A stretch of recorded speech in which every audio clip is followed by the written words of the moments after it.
संबोधित करें। माननीय प्रधानमंत्री महोदय।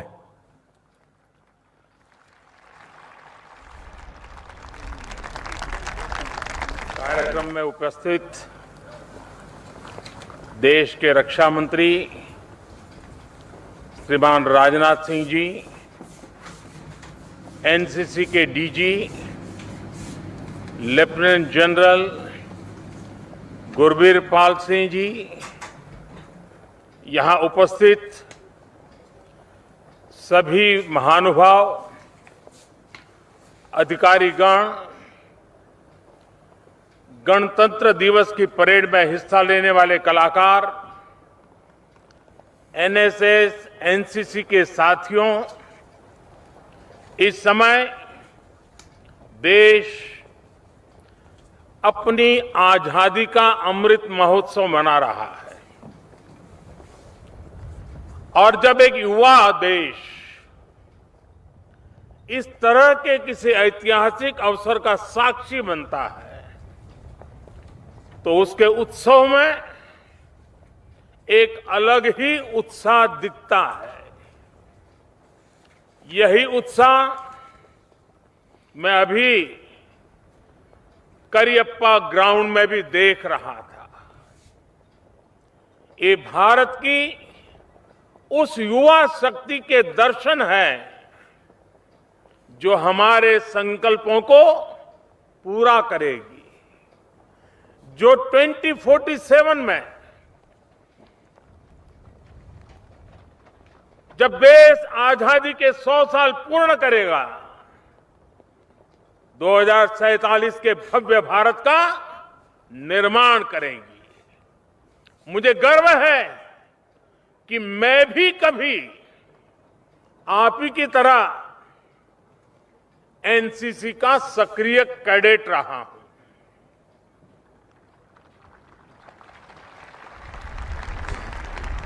लेकिन जो सौभाग्य आपको मिला है वो मुझे नहीं मिला था। मुझे एनसीसी में जो ट्रेनिंग मिली, जो जानने सीखने का अवसर मिला, आज देश के प्रति अपनी जिम्मेदारियों के निर्वहन में मुझे उन संस्कारों से, उस ट्रेनिंग से असीम ताकत मिलती है।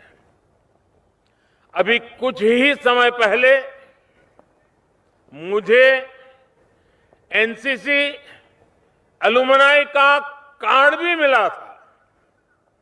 आज देश के प्रधानमंत्री के साथ साथ मैं उस नाते भी आपका साथी हूं, आपसे जुड़ा हूं। मैं एनसीसी के सभी पदाधिकारियों को और सभी फेलो कैडेट्स को इस अवसर पर सैल्यूट करता हूं। आज जिन कैडेट्स को पुरस्कार मिला है उन्हें भी मैं अपनी हार्दिक शुभकामनाएं देता हूं। आज महान स्वतंत्रता सेनानी, पंजाब केसरी लाला लाजपत राय जी की जयंती भी है। आज ही फील्ड मार्शल करियप्पा की भी जयंती है। राष्ट्र निर्माण में अहम भूमिका निभाने वाले देश के इन वीर सपूतों को मैं आदरपूर्वक नमन करता हूं। साथियों, आज जब देश नए संकल्पों के साथ आगे बढ़ रहा है, तब देश में एनसीसी को मजबूत करने के लिए भी हमारे प्रयास जारी है। इसके लिए देश में एक हाई लेवल रिव्यू कमेटी की स्थापना की गई है। पिछले 2 सालों में हमने देश के सीमावर्ती क्षेत्रों में 1 लाख नए कैडेट्स बनाए हैं। मुझे खुशी है कि एनसीसी कैडेट्स की ट्रेनिंग में सिमुलेशन जैसी आधुनिक टेक्नोलॉजी का इस्तेमाल भी बढ़ रहा है। हमारे एजुकेशन सिस्टम को एनसीसी से जोड़ने के लिए भी देश कई कदम उठा रहा है। पूरी तरह से सेल्फ फाइनेंसिंग स्कीम के तहत 1,00,000 कैडेट्स का विस्तार देश की कॉलेजों में किया गया है। 1,00,000 कैडेट्स को लेकर यही प्रयास अब स्कूलों में भी शुरू किया गया है। नई राष्ट्रीय शिक्षा नीति के तहत देश की 90 यूनिवर्सिटीज ने एनसीसी को इलेक्टिव सब्जेक्ट के रूप में भी शुरू किया है। मैं आज यहां बड़ी संख्या में गर्ल कैडेट्स को देख रहा हूं। ये देश के बदलते मिजाज का प्रतीक है। देश को आज आपके विशेष योगदान की जरूरत है। देश में आपके लिए आज अपार अवसर मौजूद है। अब देश की बेटियां सैनिक स्कूलों में एडमिशन ले रही है। सेना में महिलाओं को बड़ी जिम्मेदारियां मिल रही हैं। एयरफोर्स में देश की बेटियां फाइटर प्लेन उड़ा रही है। ऐसे में हमारा प्रयास होना चाहिए कि एनसीसी में भी ज्यादा से ज्यादा बेटियां शामिल हो। जिन बेटियों ने खुद एनसीसी ज्वाइन किया है, वो इसके लिए एक प्रेरणा बन सकती है। साथियों, देश के प्रसिद्ध कवि माखनलाल जी चतुर्वेदी की एक कविता, और उस कविता की पंक्तियों में उन्होंने कहा, भूखंड बिछा, भूखंड बिछा आकाश ओढ़, नए नोदक ले, मोदक प्रहार, ब्रह्मांड हथेली पर उछाल, अपने जीवन धन को निहार। ये पंक्तियां सामर्थ्य की पराकाष्ठा का वर्णन करती है। शक्ति ऐसी हो कि भूखंड को बिछा सके, आकाश को ओढ़ सके, ब्रह्मांड को हथेली पर उछाल सके। ताकत ऐसी हो कि कठिन से कठिन परिस्थिति का भी हंसकर डटकर मुकाबला कर सके। आज मां भारती भारत के युवाओं से यही आह्वान कर रही है, भूखंड बिछा, आकाश ओढ़, नए नोदक ले, मोदक प्रहार, ब्रह्मांड हथेली पर उछाल, अपने जीवन धन को निहार। आने वाले 25 साल का अमृतकाल देशभक्ति के ज्वार का है।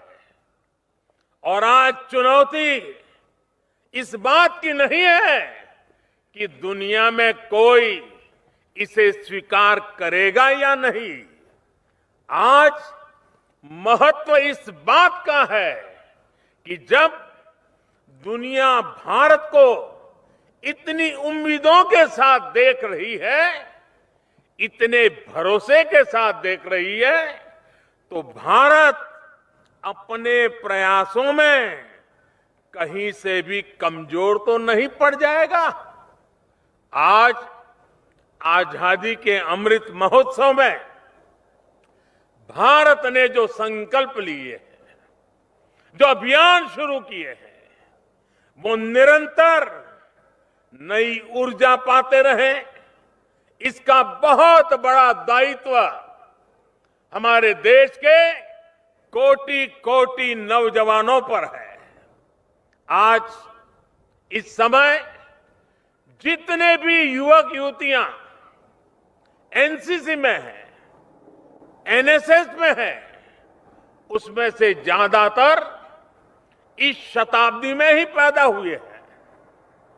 आपको ही भारत को 2047 तक बड़े आन बान शान के साथ लेकर जाना है। इसलिए आपकी कोशिश है, आपके संकल्प,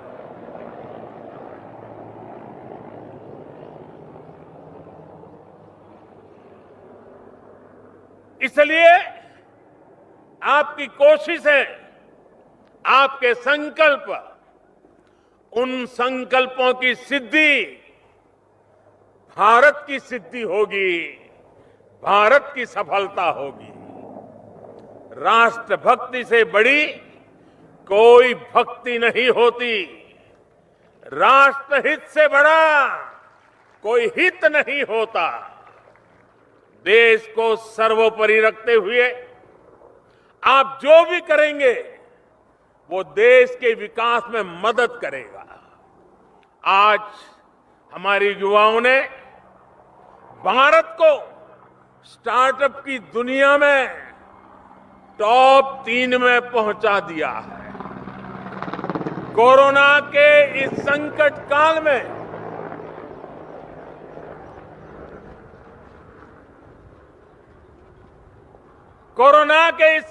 काल में जितने यूनिकॉर्न बने हैं वो भारत के युवाओं का शक्ति प्रदर्शन है।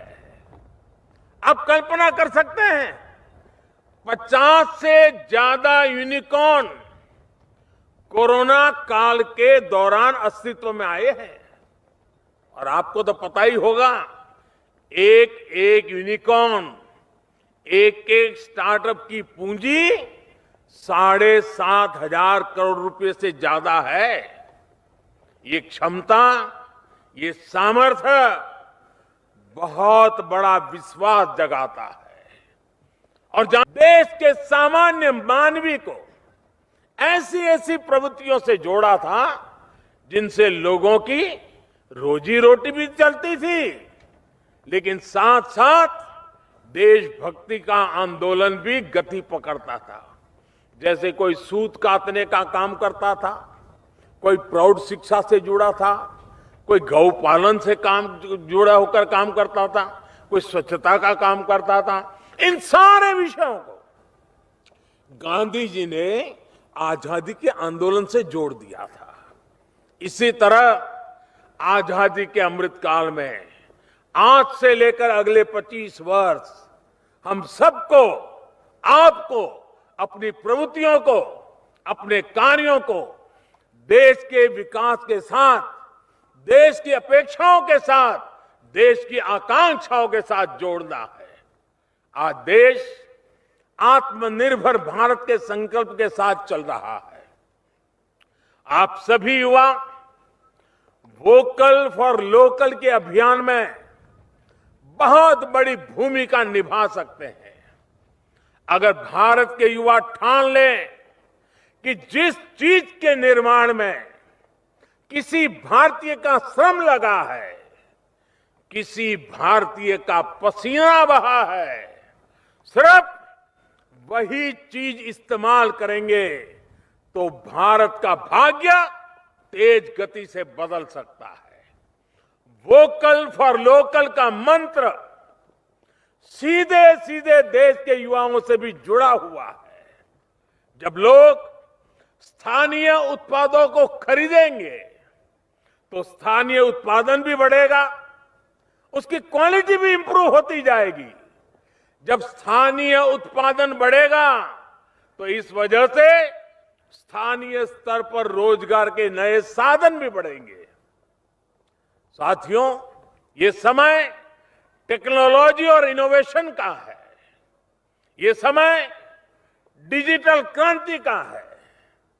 इस युग का अगर कोई नायक है तो वो आप मेरे सभी युवा साथी हैं। इसलिए बदलाव के इस दौर में बतौर कैडेट कई नई जिम्मेदारियां आपके पास है। आपको इस क्रांति में भारत को लीडर बनाने के लिए देश को अपना नेतृत्व देना है और साथ ही इसकी चुनौतियों का मुकाबला भी करना है। आज एक और डिजिटल टेक्नोलॉजी और इंफॉर्मेशन से जुड़ी अच्छी संभावनाएं हैं, तो दूसरी ओर मिस इन्फॉर्मेशन के खतरे भी हैं। हमारे देश का सामान्य मानवी किसी अफवाह का शिकार न हो, यह भी जरूरी है। एनसीसी कैडेट्स इसके लिए एक जागरूकता अभियान चला सकते हैं। एक और चैलेंज जो आज के युवाओं के सामने है, वो है वर्चुअल और रियल लाइफ में बिगड़ता सामंजस्य। एनसीसी अपने कैडेट के लिए इस सामंजस्य की ट्रेनिंग के तरीके तैयार कर सकती है, जो बाकी लोगों के लिए भी मददगार हो। साथियों, एक और विषय को मैं आपके सामने उठाना चाहता हूं। यह विषय है नशे का, ड्रग्स का। नशा हमारी युवा पीढ़ी को कितना बर्बाद करता है, ये आप भली भांति जानते हैं। तो फिर जिस स्कूल कॉलेज में एनसीसी हो, एनएसएस हो, वहां पर ड्रग्स कैसे पहुंच सकती है? आप कैडेट के तौर पर खुद ड्रग्स से मुक्त रहें और साथ ही साथ अपने कैंपस को भी ड्रग्स से मुक्त रखें। आपके साथी जो एनसीसी, एनएसएस में नहीं है, उन्हें भी इस बुरी आदत को छोड़ने में मदद करिए। साथियों, देश के ऐसे ही सामूहिक प्रयासों को नई ऊर्जा देने के लिए कुछ वर्ष पहले एक पोर्टल भी शुरू किया गया था। ये पोर्टल है सेल्फ फॉर सोसाइटी। सेल्फ फिर 4 लिखा हुआ है, सेल्फ फॉर सोसाइटी पोर्टल। इस पोर्टल पर अलग अलग व्यक्ति आकर, अलग अलग कंपनियां आकर, अलग अलग संगठन आकर समाज से सेवा के जो काम होते हैं, उन कार्यों में वो सहयोग करते हैं। विशेषकर भारत की आईटी और टेक कंपनियों ने इस दिशा में बहुत अच्छा काम किया है। आज इससे 7,000 से ज्यादा संगठन और 2.25 लाख से ज्यादा लोग जुड़े हुए हैं, जो कुछ न कुछ समाज सेवा में करते हैं।